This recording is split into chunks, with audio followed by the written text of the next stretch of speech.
Showbiz fanatics Alden Richards abay pilit na pinagpapahinga dahil po sa mga naglabasa ng mga resulta ng kanyang mga proyekto. But before that, if you haven't subscribed yet to my YouTube channel, please don't forget to like, share, and subscribe at i-hit mo na rin ang notification bell for more showbiz updates. Bago tayo magsimula sa ating updates for today's video, of course, nais ko po muna ipaabot ang aking pasasalamat sa lahat ng mga legit viewers, subscribers, at ang lahat ng mga legit na nagmamahal at sumusubaybay sa lahat ng ating mga updates. Thank you so much sa inyong panonood. At ngayong araw nga ay kinakiligan at talagang kinatuwaan po ng ilang mga netizen ang mga naglabasang mga photos kung saan ito po ay sample pa lang dun po sa kanilang magiging official, no? And kasabay nga ng lahat ng ito ay inilabas na rin ni Miss Catherine Bernardo ang kanyang pinakabagong TBC or TV commercial kung saan sinasabi nga na pinagtapat itong si Mr. Alden Richards at Catherine Bernardo sa endorsement na ito, dahil kung si Miss Catherine po ini-endorse niya yung isang bangko, no, na bangko or BPI. Tapos si Mr. Alden Richards naman, ang kanya pong ini-endorse na banks is BDO. Kung mapapansin niyo, 'di ba? Parang kapag meron pong endorsement si Miss Catherine Bernardo, is biglang sasabayan ni Alden Richards ng same identity or same products pero magkaiba ng brand. Ganon po yung nagiging kaya nga sabi parang si Alden at si Catherine na lang ba ang artista sa Pilipinas?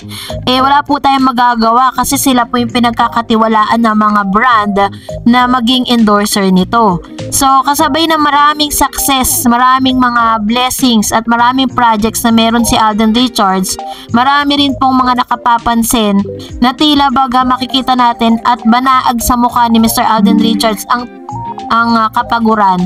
According nga sa ilang mga showbiz insiders na si Alden Richards daw ay masasabi mong kayod marino dahil halos wala na po siyang pahinga sa lahat ng kanya mga schedule, at masasabi natin talagang punong-puno yung kanya pong schedule hanggang next year. Kaya naman sa isa pong entertainment press, sa isang article sinabi dito na parang sinasabi dito na gusto po nilang ipaabot kay Alden Richards na kailangan po nitong magpahinga dahil naapektuhan na po yung kanya pong performance dito po sa kanyang teleseryeng Pulang Araw.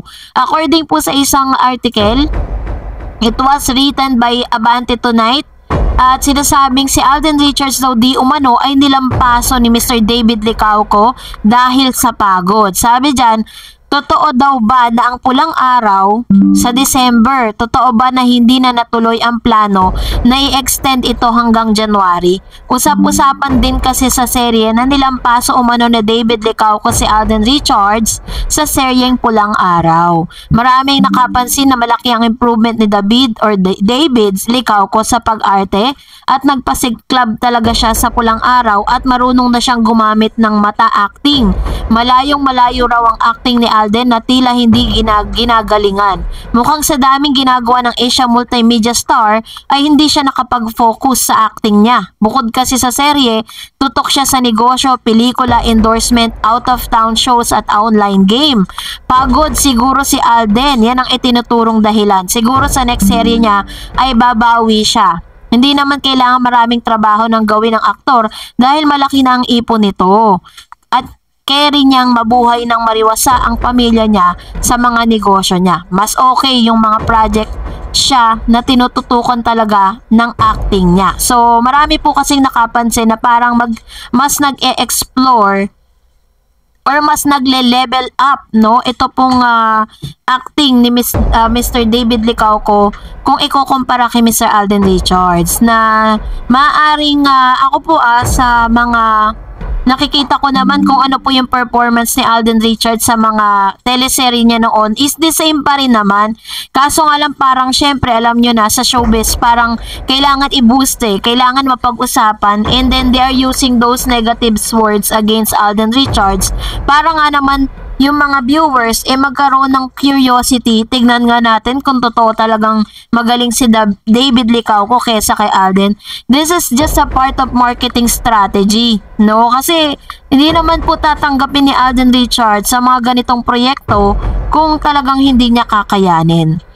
Napansin din naman ng lahat na during kung napapagod po siya, pagkasama naman niya si Miss Catherine Bernardo, ang dami niyang energy. Lalo-lalo na po dun sa kanila pong, sa kanilang taping ng kanilang movie na Hello Love Again. Kaya naman ito yung mga komento lang at para po mamuulang sa mga viewers yung tinatawag na curiosity for curiosity sake. So kayo na po ang humusga. Tama ba na magpahinga muna si Alden or continue ang kanyang ginagawa as of now? And of course, narito ang inyong mga komento sa ating pong sa inyo pong mga last update po natin. Sabi ni Miss Raquel Bersosa, may napanood nga ako dati na interview ni Daniel.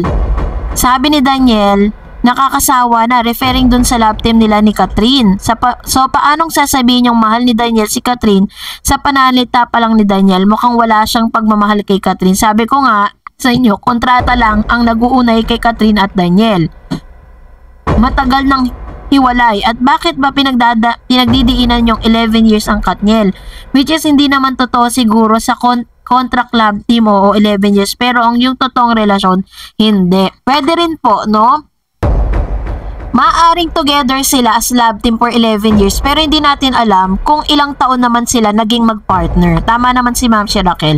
And of course, sabi ni Miss, ito po ang haba ng kanya pangalan, UCGYJS. Oh, loko. Sabi niya, fake news yan. Must be a Daniel fan na bashers ni Kat. If ever Kat is in this situation, Alden will never leave Kat's side. Kat is so too busy and enjoying her single era. You can see how blooming and happy is si Kat. Naubos na ang luha ni Kat para sa kanya. Maybe, si Daniel ang umahagulgol sa dami ng nawala sa kanya. Very true. 'Di ba? Totoo po. Kaya nga po, binalita ko sa inyo na hindi po totoo yung mga nagkakalat na news. Yung ganong event, yung ganong pangyayari. Wala pong ganon. Sabi ni Ma'am si Alma Caudila, nangihinayang lang naman siya dahil maraming nawala sa kanya. Isa na ang pagkawala na niya ng karir niya. Yun, pagkawala ng karir niya. Yun. So, let's give Daniel the benefit of the doubt. Maaaring may pagsisisi rin siya sa mga ginawa niya. Dahil hindi naman biro yung naging pagsasama nila ni Miss Catherine Bernardo as a couple. Sabi ni Mas Malu, para namang imposible na hanggang ngayon ay nasa puso pa ni Daniel at nanghihinayang sana walang relasyon nila ni Catherine. Una, nung sila pa ay nawawala na siya sa pambababait to the point na siya pa ang umungkahi ng mga mag-solo career muna sila. Nanghihinayang dahil siguro maraming nawala sa kanya. Real talk lang. Ayun.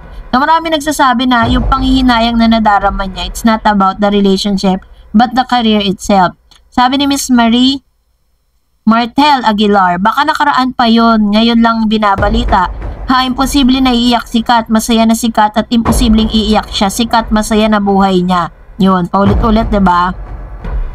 Tama naman, kahit ako po hindi po ako naniniwala na mangyayari yan, no, sa totoong buhay.